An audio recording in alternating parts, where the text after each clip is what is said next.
Gospel according to John, the 10th chapter. Glory to you, O Lord. Jesus said, I am the good shepherd. The good shepherd lays down his life for the sheep. The hired hand who is not the shepherd and does not own the sheep sees the wolf coming and leaves the sheep and runs away. And the wolf snatches them and scatters them.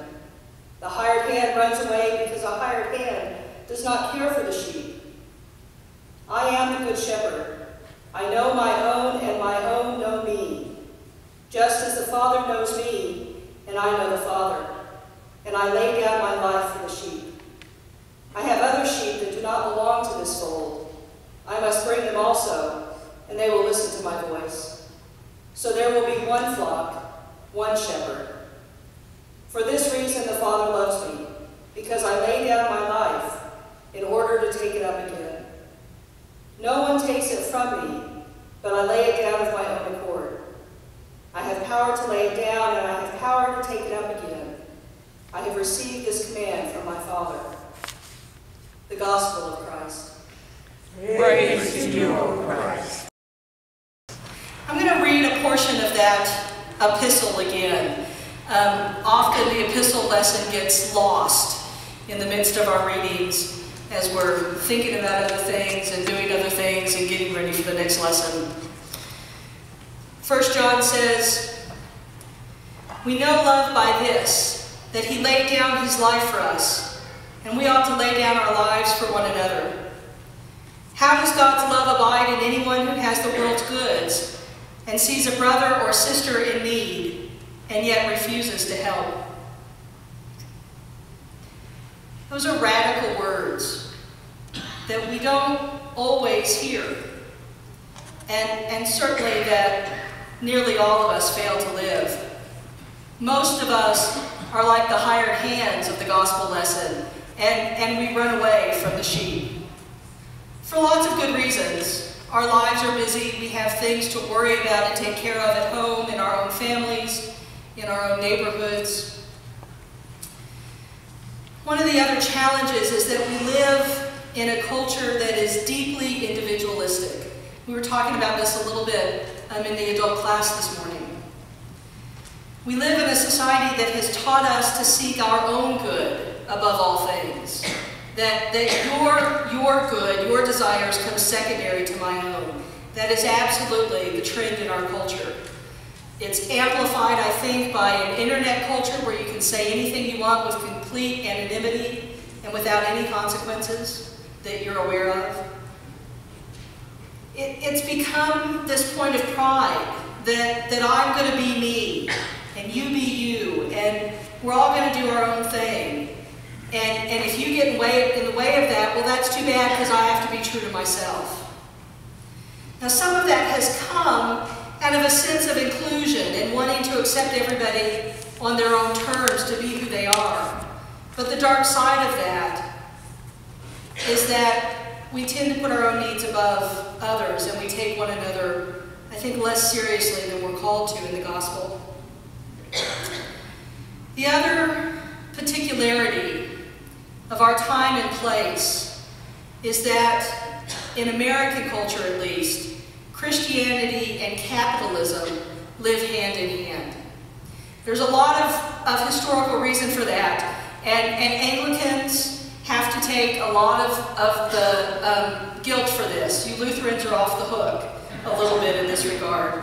But the very foundations of our nation were capitalist. They were about trading companies coming to source new goods.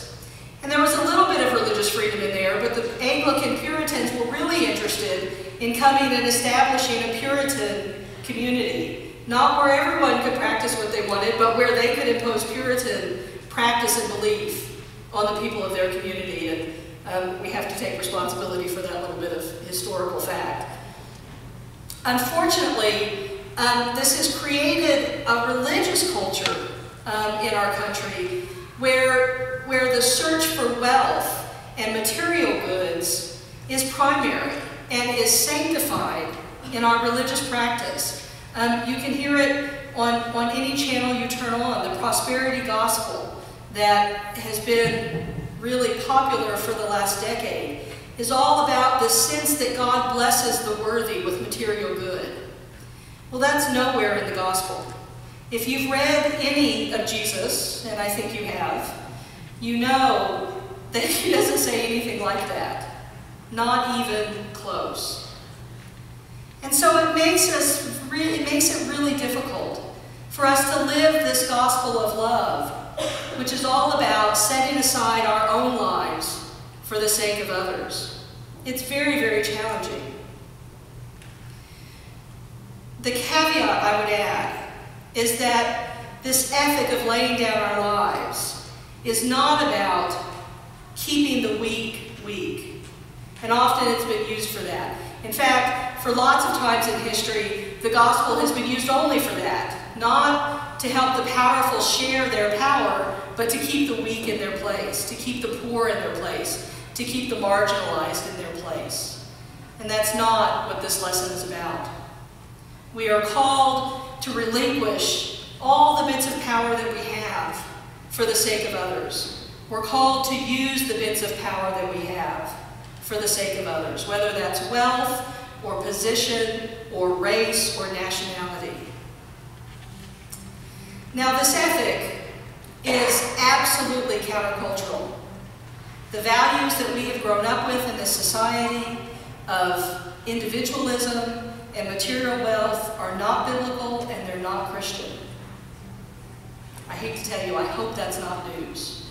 I know many of you, and I know it's not. We are called to something radically different. We are called to follow the shepherd who laid down his life. If there was anyone with power, it was the Messiah of all creation. And yet Jesus lays down his life for others. That's the example we're called to follow. The epistle continues, "Let us love not in word or speech, but in truth and action." The Acts lesson talks about believing in Jesus Christ, and 1 John picks that up. And yet, that alone isn't sufficient. Neither are good works. Lutherans know that. Thanks be to God. We have to do both. We're called to believe in Jesus Christ, to stake our lives and trust in Jesus Christ. And we're called to move out into the world and act out of that trust. Love requires both of those things. One of my favorite authors is Elizabeth Gouge. She's a 20th century English novelist. She wrote In This House of Breed, which became a movie that some of you might have seen. My favorite book of hers is The Scent of Water. One of the characters in the book is an Anglican priest. That's probably part of why I like it. And in a conversation with a little girl, the priest says, "Love isn't some nice thing you feel, but a hard thing you do." Love isn't some nice thing you feel, but a hard thing you do. That's a summation of the gospel.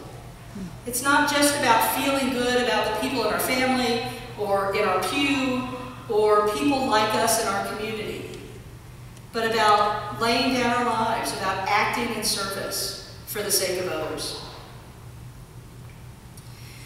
Some of you know that before I came back to New Mexico to become the director of the New Mexico Conference of Churches, I spent a semester traveling around the world. Actually, the first time Pastor Pat and I met was on Skype when I was in South Africa on that voyage. I was a staff member with about 600 college students. And while we were in South Africa, there was a group of students that went to Kruger National Park. Kruger is one of the many places in Africa and Asia that's known for malaria outbreaks. But we had just been in Ghana the week before. And in Ghana, malaria is a really different thing. It's not that it's not deadly, but it's not as deadly. There are 3 types of malaria. And in Ghana, many of the people we spoke to had one of the less severe cases of malaria. And there's some immunity that develops through that. And they were really pretty blasé about malaria. That can be one of the challenges and one of the needs for intervention is because people don't always take it quite so seriously because there are milder versions of it. But in general, that was our experience. So when we got to South Africa, one young woman on one of these trips to Kruger decided that she wasn't going to take her malaria meds. That, you know, it just wasn't really worth the real downsides of taking that medication. And she went to Kruger with this group, and unfortunately she was bitten by a mosquito, presumably, and contracted malaria. And unfortunately not one of the mild versions. And she had no immunity because she was not from Africa, had never been exposed to it before. And she got very, very, very ill. The voyage went to different ports each week, and by the time we got to India, she was admitted to the ICU and spent over a month in the hospital after contracting malaria. It was really very frightening. There were some early days when we weren't sure she would survive. But she was with an organization that was well insured. She had insurance, her family had some resources. She was able to access really great medical care. There was some conversation among the staff early on about whether or not she would be transported back to the States for better care. Well, we don't have malaria doctors in the United States. You don't want to get malaria here because we don't treat it well. You're probably not going to, so it works.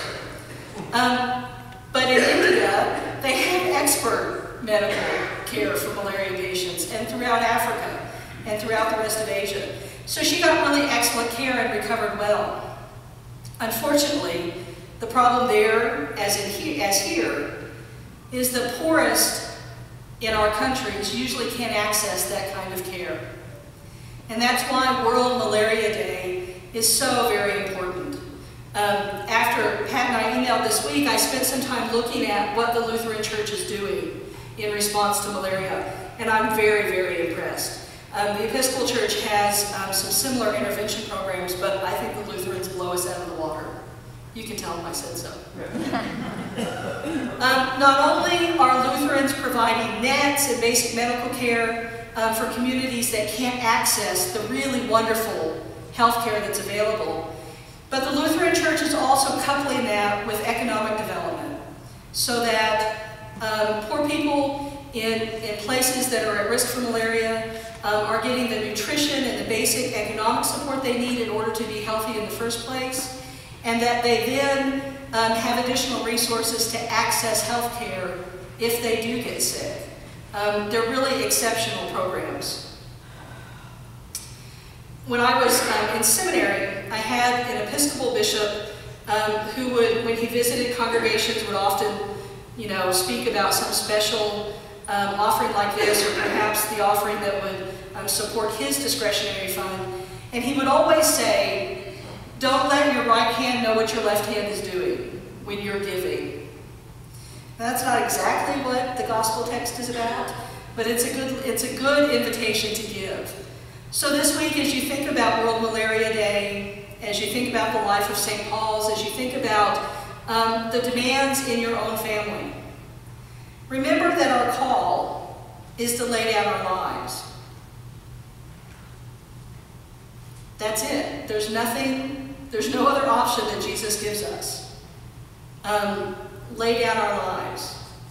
So how are you laying down your life today?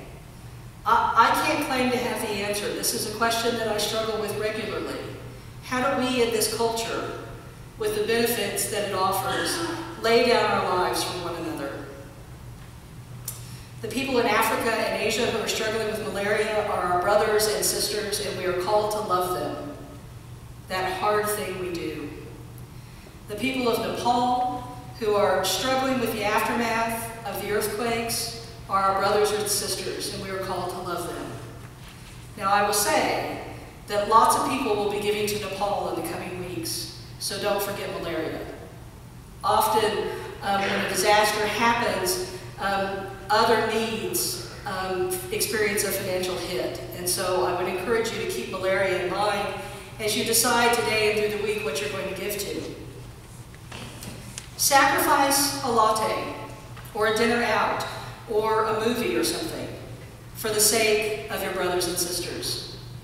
That is a far cry from laying down our lives. Often in the church we we act as if somehow that's an equivalent. It's not, but it's a start. And as I said, I don't quite know what the answer is.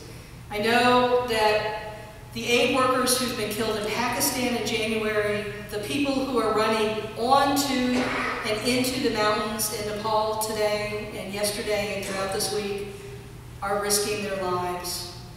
That many doctors and nurses who are working with patients who have malaria and Ebola and other infectious diseases are laying down their lives for their brothers and sisters. They are showing love as fully as possible.